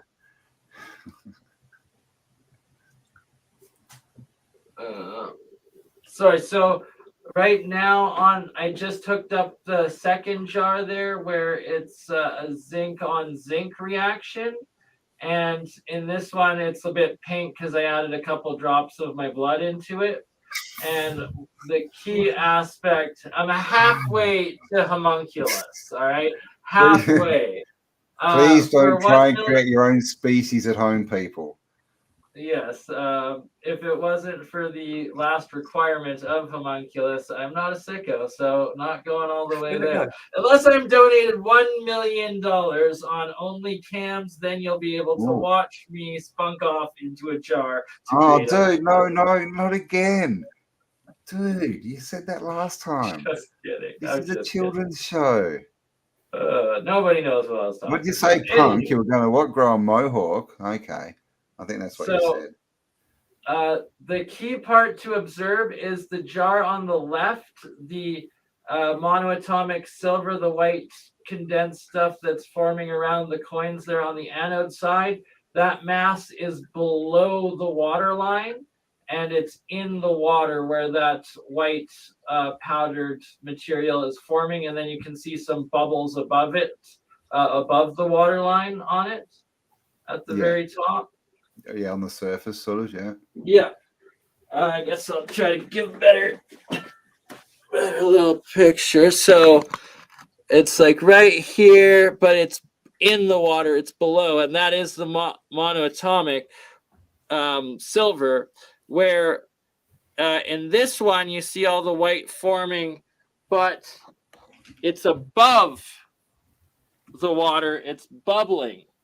And that is actually supposedly my amino acids and my DNA being replicated off of the cathode side, and that it's actually remaking monoatomic my cells, like my structures, my monoatomic, my nanostructured material.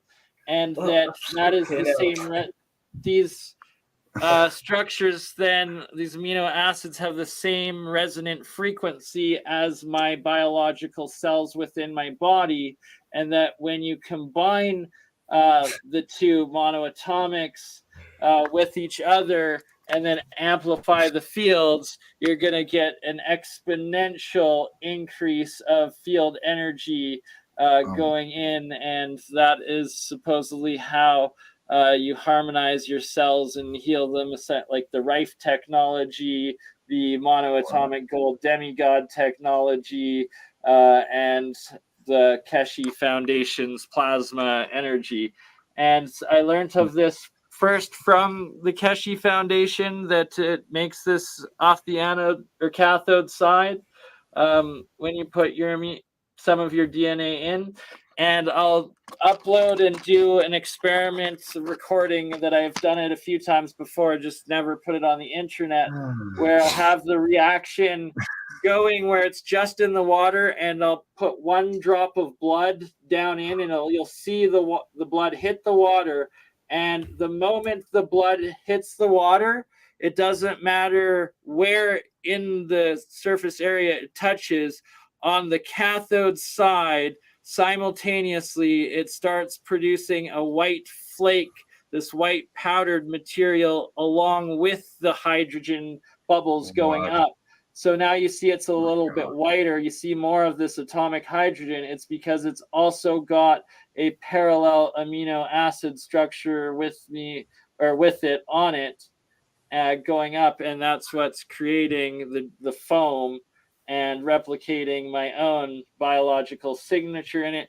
And you can see all of the monoatomic zinc now also forming within the second reaction of the zinc on zinc monoatomic. So is this how they created the latest Joe Biden? And did they maybe use like a lead cathode and that's why he's not quite right? Right? Like, is this where all the clones are coming from? More than likely, you're 100% onto that. I have stumbled onto the technology and process of creation, and that's why alchemy. This is how you're doing so many live streams and stuff, isn't it? There's more than one Bernie. It's weekend at Bernie. Oh, hang on, that's not about funny. Darn it, you found out my secret. There's multiple Bernies. I've already cloned myself. Yeah, Multiple And also in this second jar, making the monoatomic silver aspect, you can see it starting to get a lot cloudier and white within it, and that is the monoatomic plasma silver that is forming off of the silver coins as well, that will start condensing into it.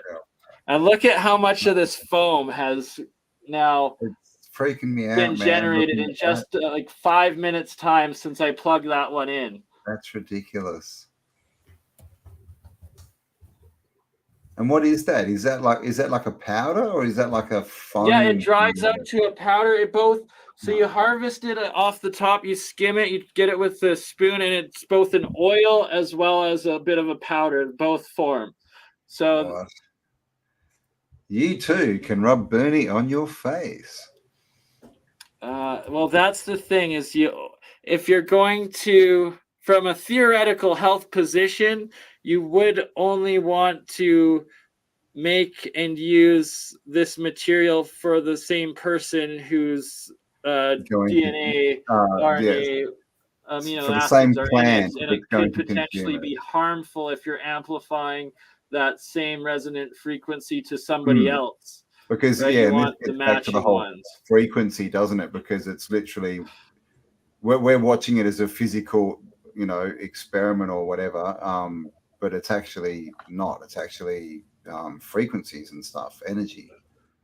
So a key part of the Keshi technology is these coils, and once you have it nano-coated, so you break down those outer covalent bonds, you then coat this coil with your amino acids and the monoatomics, and then it's going to be, you pump a bunch of energy through the coil afterwards, and you're going to be creating a giant plasma field of your own resonant frequency energy, as well as that gold and silver plasma state energy. But we're going to have to do a show on how to make the coils as well and do stuff like this. But that's interesting because with all this nanotech and all this, bloody nano coating and all this stuff we're hearing about, it sounds so high tech, and they always want to make you think that you need, a $1 billion factory to be able to produce this stuff, but clearly it's just an electrochemical reaction, right? Exactly, right? Like, it was so intimidating hearing about it for like the first few years I was watching it until I started doing it. It's like, oh my God, it literally costs like $5 worth of material of like copper, salt, water, and a cord and a glass. And that's it. And yes. So all they've got to worry about, is what's getting laid down. They've just got to get that right, and then it's just turn the machine on, and it just does it itself, right? It does it for you, and then they go, "Oh, this is high technology, $10,000, a ton or whatever."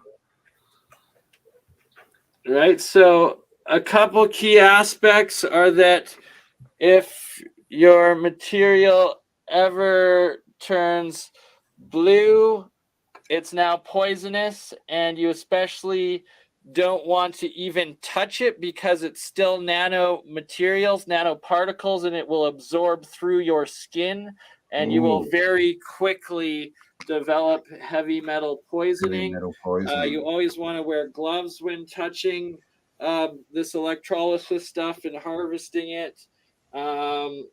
And anything but the pure white state is only the white fluffy state is monoatomic. Everything else is diatomic, triatomic, or higher up particle combinations, and will are most likely poisonous heavy metal accumulation that you'll suffer from it. This right here is silver gold mono or diatomic combination, and it turns purple. And gold is also known for it. When I made gold with some hair and gold with some blood in it, it always turns the monoatomic into a di or triatomic purple color. And when you do silver and gold together, it also makes it go purple. So I have never... here we go. To illustrate the different colors. If you don't know what you're doing and you're not sure, leave it alone, because it's probably poisonous and going to kill you, sort of thing. And my or next your plants, which we're trying this on. Exactly. That's what I was just going to say, is my next tests are this spring. I'm going to start out is testing a bunch of seeds and growing plants with the different colloidal waters of whether the pure white monoatomic, the purple, the gold where it's crystallized into a nanoplasmid, or the blue oxidized diatomic. And we'll see the different growth rates of the same seeds and the same plants with the different types of colloidal waters. I will also have control of just the ordinary tap water. And I'm also going to do one more control test that will be ordinary tap water, but that's microwaved water. Oh, okay. That'll kill that plant. Right? That's what I'm thinking.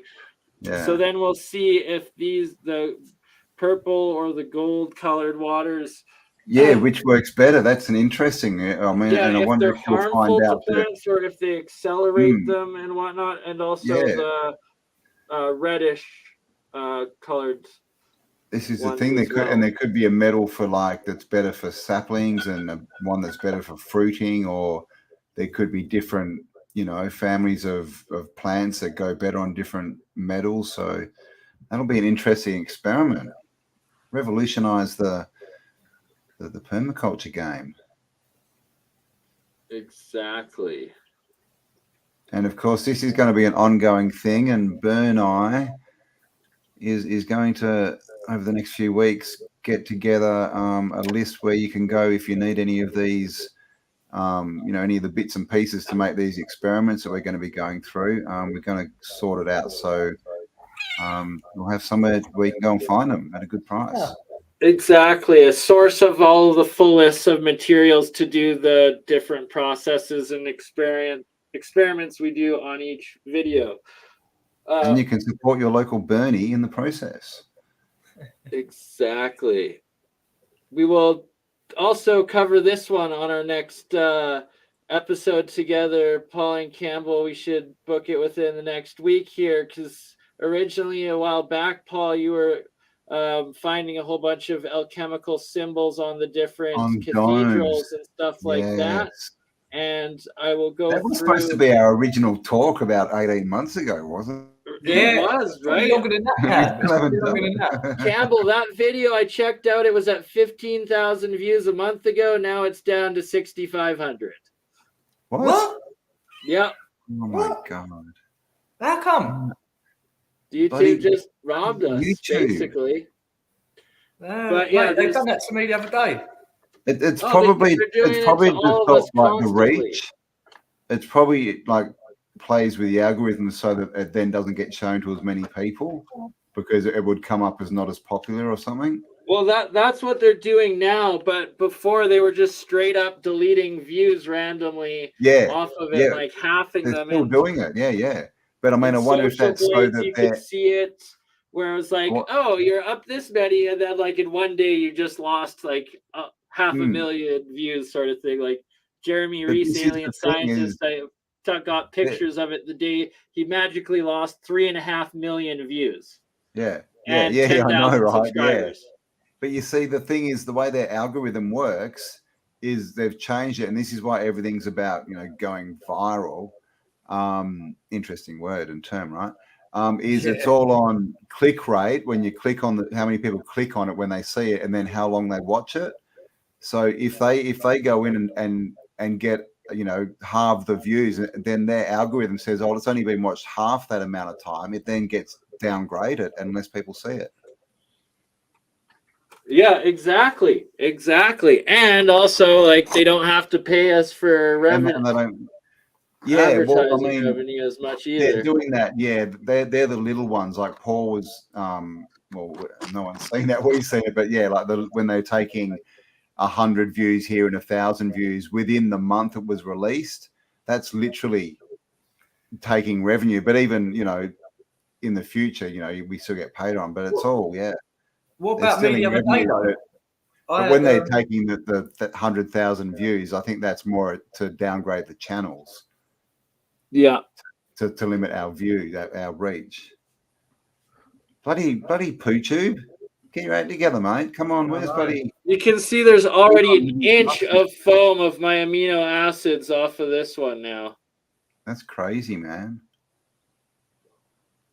And zinc operates a lot faster. You can actually see there's a decent amount of the monoatomic powder condensing, collecting here at the bottom. And it's starting to form a bit here on the silver. It's getting super saturated to the point that it will start to particulate at the bottom.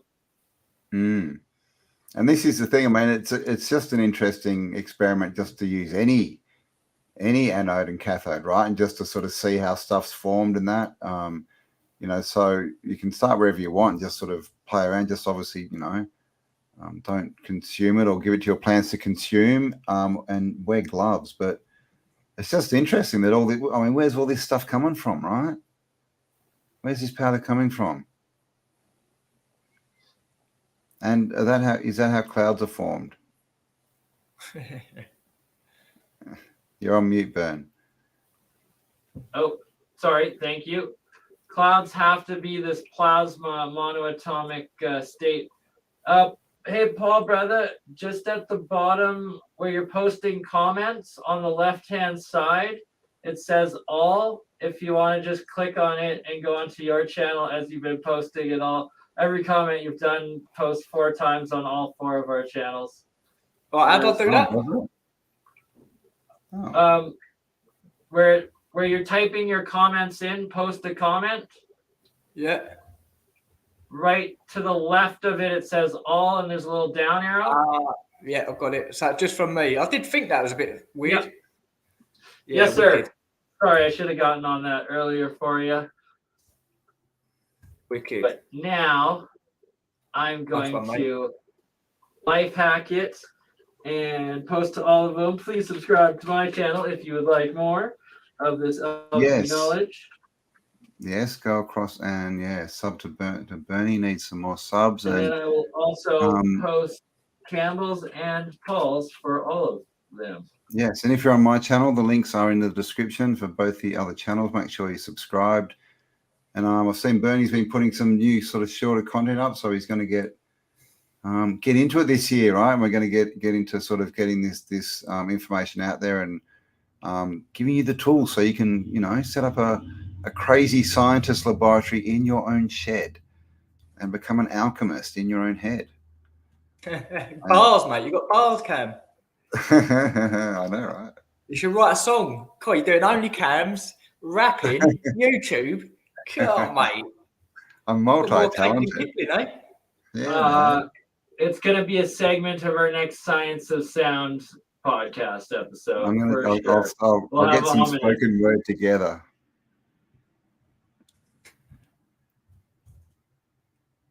Actually, yes, I could do some good ones. Yeah, we probably There's could a put a man video called together. Fauci. He wants you to take his ouchie. Yeah. But don't for that fall. Just kick him in the balls, and then just get really grouchy.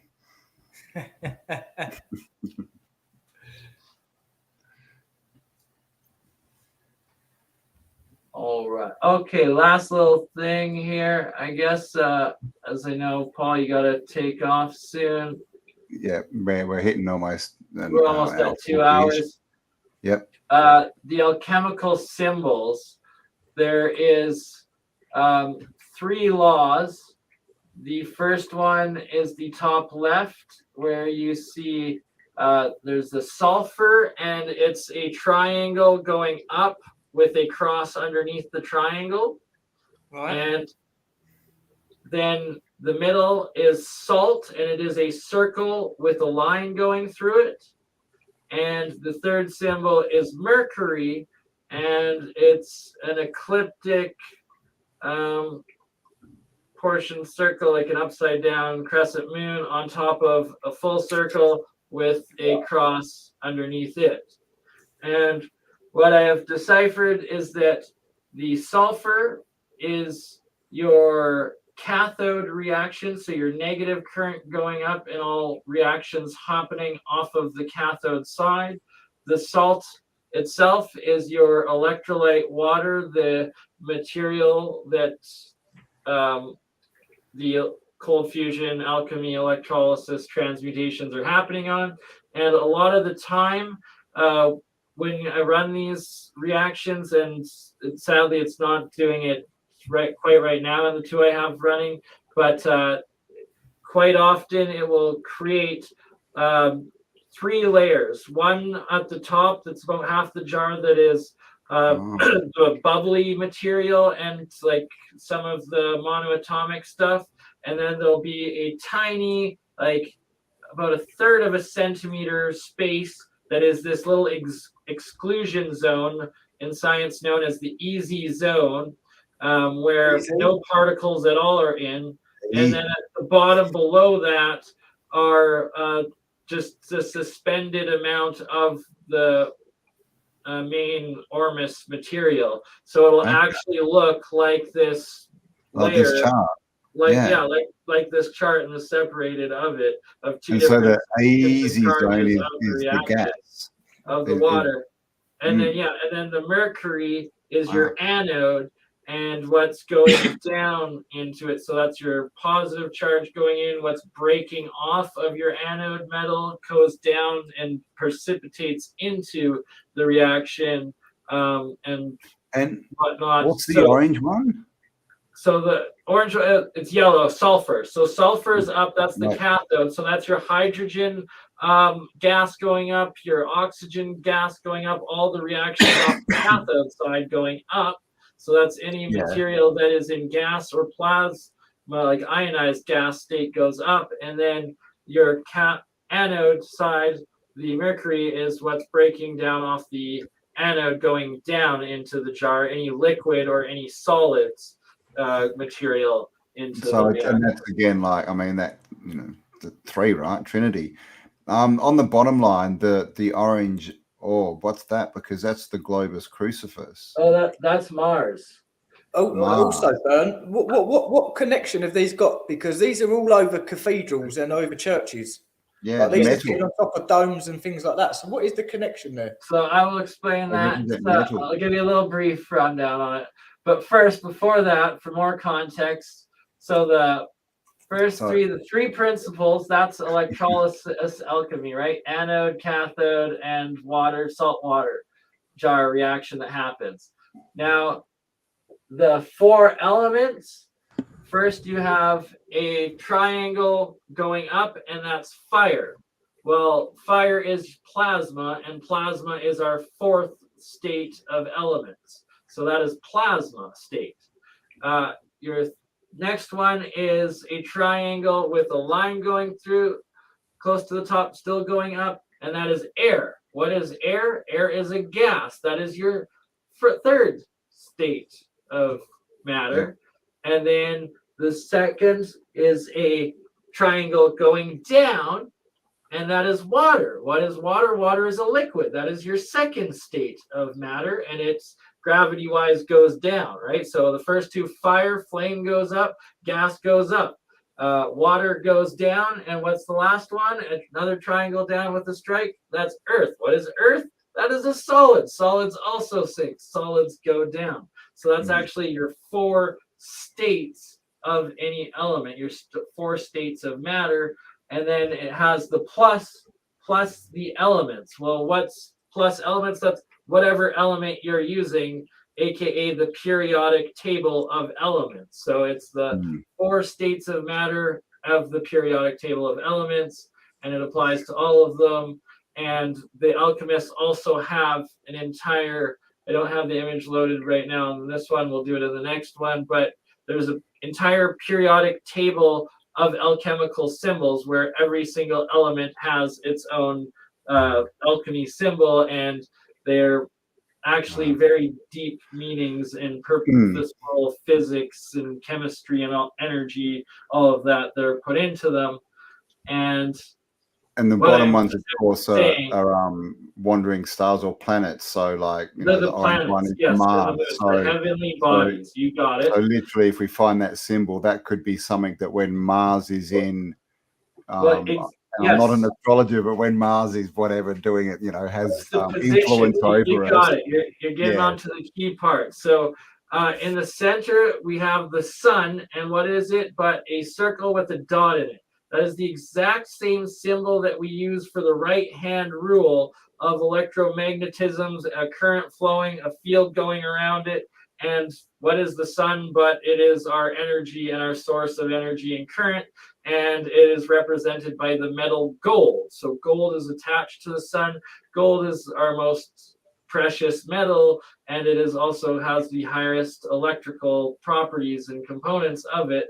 And thus, I'm suspecting that gold is actually tied, like how energy flows through gold is probably tied to the position of the sun every day. I wonder if that flower symbol that we see everywhere, you know, that sort of flower circle symbol that's everywhere, I wonder if that's an adaptation of the sun. You know, that it kind of looks like it's got kind of petals, but they're not petals. It's like this. It's the same as you see on the watches. They have it on the watches of the Sumerians, that, you know, and that kind of stuff. It's yeah, I know what you're saying. That wonder one, if that's maybe. a sun symbol. Yeah, it could be like when it's more energized or something, when it's in position. When it's that would be like sun rays. It'd be like that, just a bit more detailed. I don't know, just a thought, because I'm sure they all relate to something.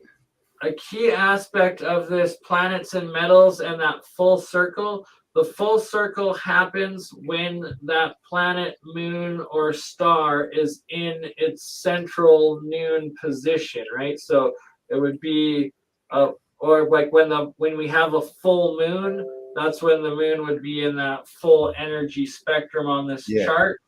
The symbol for the moon here, and it's on the far left, is a little tiny crescent, and it's got silver is the metal that is attached.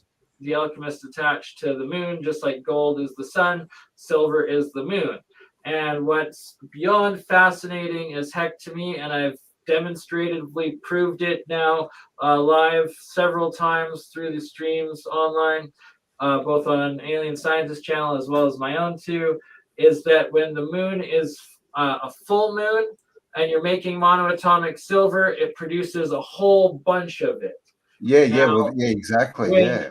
We're in a half moon right now. Now you can see it's a slower reaction compared to the zinc, and it's a lot slower than when I've made it on full moons. You see it's still clouding up, and it's making it, and it will particulate, but not nearly at the same rate that it was during a full moon. And then when you get to an empty moon, when it's like crescent, wax, or waning, or whatever, when it doesn't show at all. Also, I've demonstrated it during a full moon eclipse, that I had it making the monoatomic, and it was making a whole bunch of it because it was a full moon. And then as the eclipse happened, it literally stopped making at all. I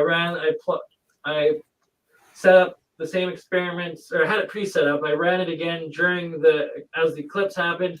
Nothing was produced at all during that stream. That's actually on the Alien Scientist channel where we did these live experiments during the eclipse, and nothing was produced. And then the exact same setup I then ran a couple hours after the eclipse was over, and sure enough, boom, again, it started producing a whole bunch of the monoatomic silver because so we need to run one through an eclipse, like get started running before the eclipse and then run it through and see if it goes, turns off, and then turns on again. Yeah, no, that's what I did. That's how that's what you did too. Started it off a bit, and it started making a bunch. I like plugged it in just before the eclipse started. Oh, okay. And it like started, and then just fizzled out and nothing for 3 hours. And so this is what those symbols on the domes could be. They could literally all be set up on certain energy points, like to do with whatever the moon. So when it's a full moon, the full moon ones are pumping stuff out. When it's tin, Saturn is lead, Mars is iron, Venus is copper, Mercury is mercury. So that's all the metals that they build with, the domes, the everything, right? Exactly. And that's why you're seeing those symbols, and are they pulling energies out of those specific domes, those resonators, those capacitors, when the heavenly bodies that represent those elements are in their position, in their full amounts, or in their occulting empty amounts, and then there's no energies, and they're able to drain it. And this actually adds a whole level of possible validity to astrology. It's the plasma coming from these wandering planet, these wandering stars, these planets and heavenly bodies. Is that literally like they're giving the frequency, right? So that when that's a frequency, it will produce more gold if it's the sun, on a equinox or whatever. If it's the moon on a full moon. So it could be a whole thing. And the other thing I want to mention is looking at that Mercury symbol. That dude's clearly got horns, right? Do you think that's what the horn symbolism could be? No, what I think it is representing is that's like a waxed or waned moon or a planet or whatnot when it's on its outermost of the cycle, and that the direction of the force is up. Because they also have some with it going down and then also like sideways and stuff.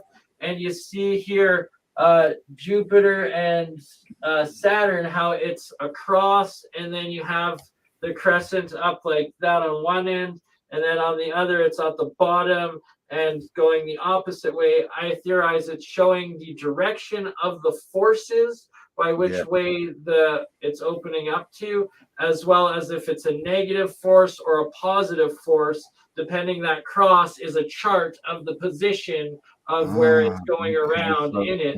So it's literally graphs, these energy graphs. All these planets could have different vector graph symbol of the positions of these bodies, these energies, and where they are, and then how they interact with each other. Is it energy up?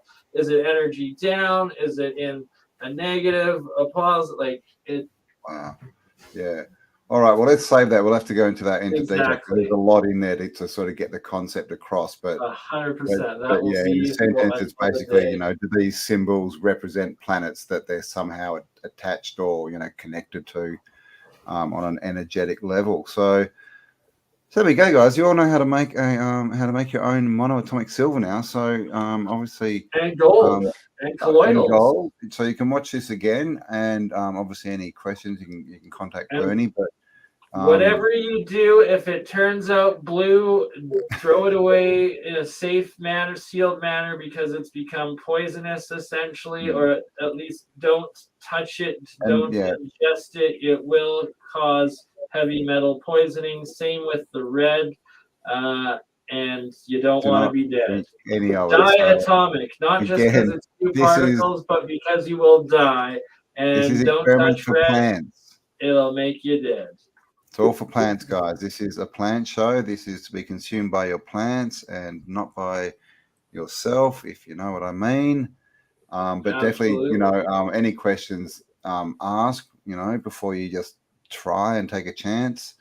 But and 9 if you don't know washes, what you're doing, pure gold, don't pure touch it silver. at all because it's very poisonous and Mm. risky and dangerous to an uncontrolled environments. And there's a It question is. up: is this something from Keshi's work? Absolutely. It's Keshi advanced alchemy, but it does organization. include a lot of Keshi technology and knowledge. I've Yeah. been studying under him for a good decade now. So keshiorganization.org and rexresearch.com. You'll be able to find lots more information. And of course, BurnEye's channel, the Crypto Alchemist, and BurnEye Mind's Eye. Is that the other one? Is that the one that your clone runs? Yes, sir. My monetized smaller channel is BurnEye Mind's Third Eye ScienceGuy. I'm posting the link for that right now in the live chat. And then my second is Crypto Alchemist. I'll post that after. And then I will post Campbell's. And then I will post Paul's. And then we will call her a day.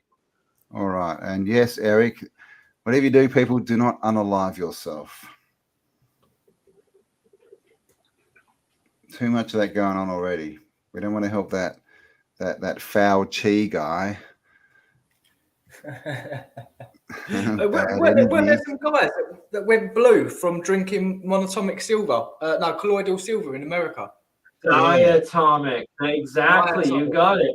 It's diatomic. This blue silver, right? That's what they're doing. Since it's not monoatomic, it's diatomic, and then it's small enough that it's able to absorb through your pores, but it's big enough that it actually attaches onto the cells and collects and accumulates into that heavy metal accumulation and poisoning. And that's the big difference between it and the essentials. And yeah, you will turn blue if you're taking it wrong, if you're taking the diatomic particles and not the pure plasma. Unalive, or did he survive? No, many die. If you turn blue, you're well into heavy metal poisoning, and you don't have. Time for another poem. If you go blue, you're pretty much through. Thank you very much. Right? Mate, Cam, you need to be a rapper. You need some gold chains, some baggy clothes, and you're away. Right.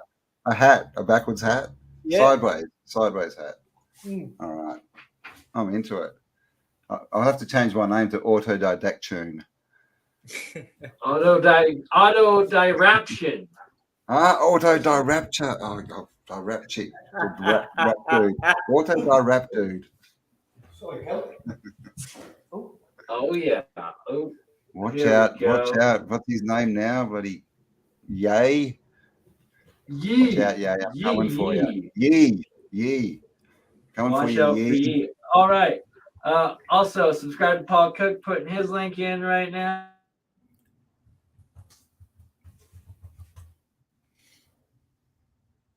Oh, that's interesting. That's how you get golden eggs. The goose that laid the golden eggs. Interesting. Do you know about, I just want to jump in quickly. Have you heard about eggs being laid when lightning strikes? No, I think I've probably seen it in a cartoon or two, but no. Yeah, it leaves some sort of mineral crystal stuff. People go searching for the eggs. Really? Yeah, check it out, man. So they search for them just if it's a random occurrence, or does the lightning actually make some chickens lay eggs? Well, the guy that told me this was a guy from Africa, and he was in the church, and I just popped in there to see if the organ was in there, and then having a conversation with him for about half hour about this stuff, because he was going, "Oh, you know about eggs, do you, coming from the lightning?" And I was like, "What are you on about, mate?" What? I thought I'll have a listen and see what you've got to say, because he was actually a retired pilot, just working in the church. Yeah. Wow. Yeah, man. And he was like, yeah, so basically there's people in Africa that go around waiting for lightning to strike and then go into that place and then collecting the eggs because they're worth money. And I don't mean eggs like... So it's more eggs that they can already be in the nest, and it's when the charge comes, it affects them. I don't mean eggs as in like with animals in it. I mean eggs with like minerals in it. Oh, you have to check it out. You'll have to check it out, man. It's really interesting. Okay. It's not like an egg you can crack. It's more like when you smash it, it's like a crystal inside. Yeah, like thunder eggs and stuff. Wow, okay. Yeah, well, there you go. Thunder eggs. I didn't even know about that. Yeah, yeah. Well, and that's an interesting name, right? If they're created by lightning. Yeah, I'll see if I can get it up. Thunder eggs. Heck yeah, that'd be an awesome way to end the stream. Yeah, they're quite expensive, you know. Yeah, look, yeah, I've got. Like, if I can share my screen, quick. Yeah. I'll do this quick, right? Thunder eggs. I won't go into too much. I'll just show you. These are thunder eggs. I can't see it yet. So you look at them, the thunder eggs, like rock filled with geo, filled with volcanic ash layers. Yeah, geodes and stuff. Yeah. Let's have a look. Let's look at this one. That's some fascinating stuff. My name is Yeah, I didn't BurnEye. know I go by BurnEye just to play on Bill Nye, the fake science guy. I'm BurnEye, the man's third eye science guy. Without the bird. bird. See that? See, that's what it creates. These. It's a Paul. It's you might be sharing the wrong. We might have a lag. It's staying the same right now. Oh, there you go. Sorry, mate. We've still got like the first search screen. Oh. Yeah, so I got rid of them. Just so you can see anyway. There's loads there. Just type in thunder eggs and it'll bring up. Yeah, everyone's seen them when you crack them open and they've got like crystals inside them and stuff. Oh, like a geode. Yeah, like a geode. Yeah, exactly. Is that the proper name for a geode? Yeah. But that's a thunder egg. That's fascinating. Yeah, thunder. I mean, caused by lightning, right? Yeah. Lightning, oh wow! Look at thunder. that. There you go. There's one. Oh, What just fell out of that, mate? Did he just have a poo?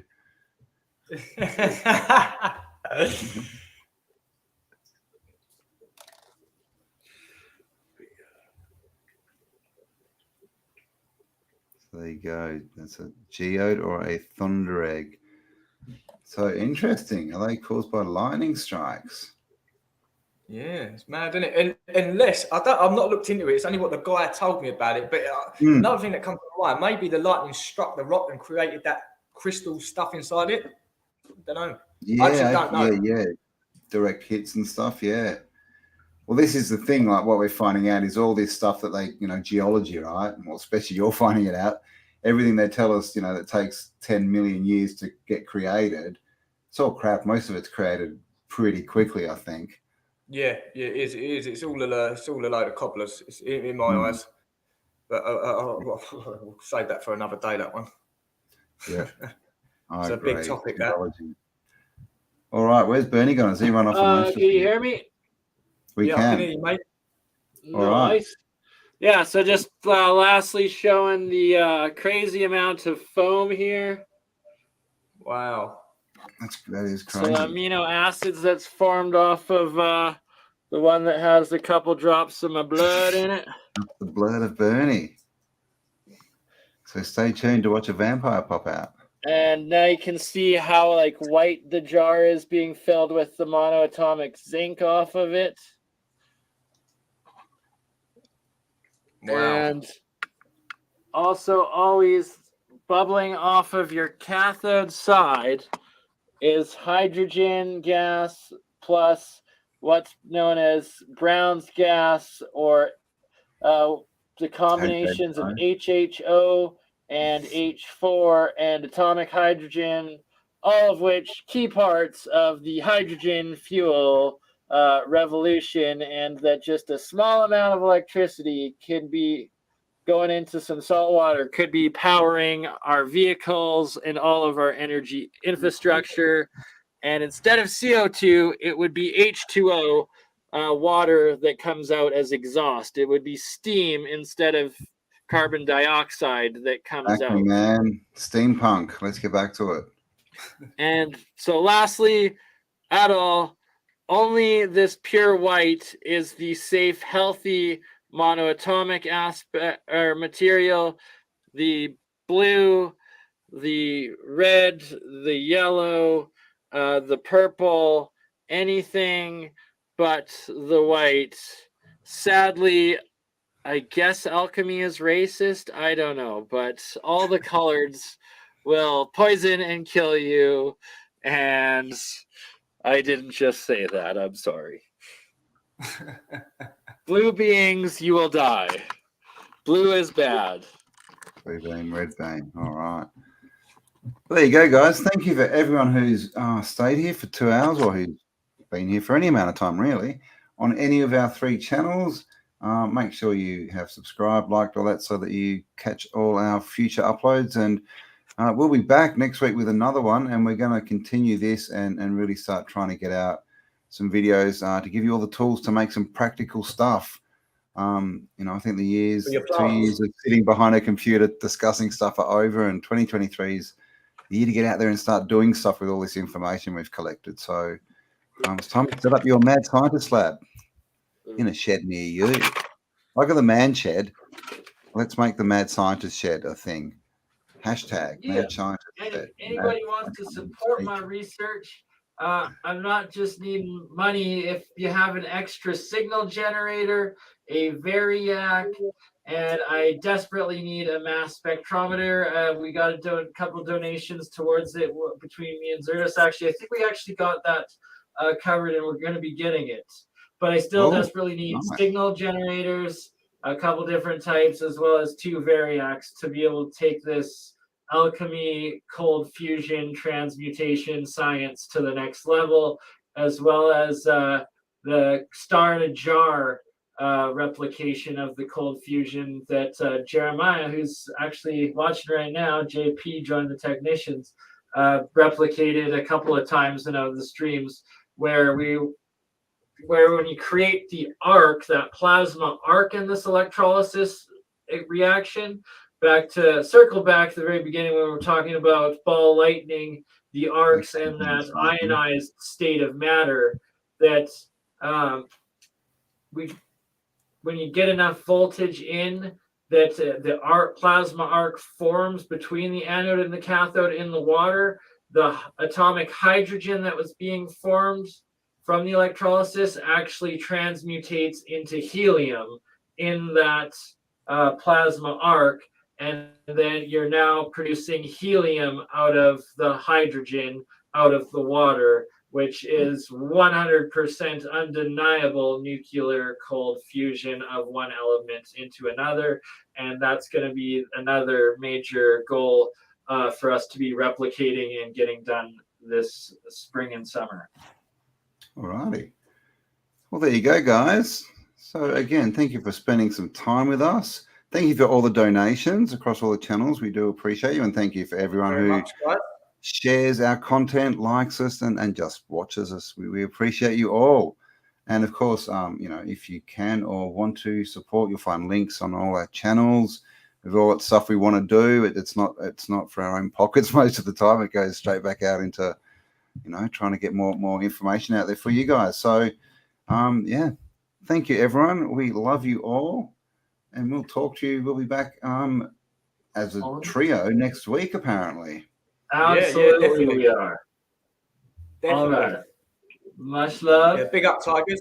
Thanks, everyone, for being here, and thanks for the donations. Burn, thanks for your expertise in this as well, man.